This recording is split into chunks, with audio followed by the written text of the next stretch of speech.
Oh bos, selamat petang saya Awang Pang. Hari ni kita kedai pun ada tapak yang kereta ni. Baru sampai aja tahun 2013, register kat Malaysia 18 Toyota Alphard 2.4 G-Spec. Ini dua power door punya, power boot dah ada. Harga jual 59,800. Kalau buat loan bulanan anggaran 1,000 lebih sikit. Okey, boleh nampak ini masih baru lagi. Kalau tukar kepala tak silap 6,000 aja. Tukar sekarang baru sikit punya lah. Okey. Lepas tu dalam macam ni. Kereta ni dia punya balance up masih okey lagi ya. Masih okey lagi. Itu hari saya ada start. Okey, semua dalam original. Okey, sebab ini import dari Jepun punya ini kereta. Import dari Jepun.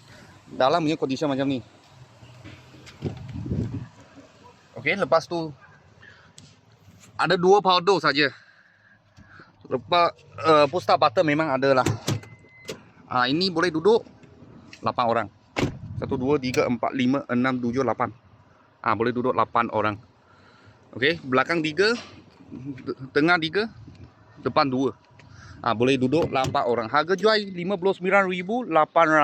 59,800. Boleh masuk kredit loan lagi ya. Kalau cash 59,800.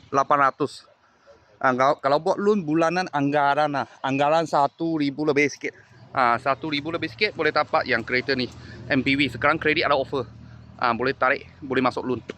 Kalau bos-bos dan kawan-kawan saya berminat, boleh kontak saya lah. Kalau ada apa murah-murah kereta, saya akan video lagi. Thank you bos thank you.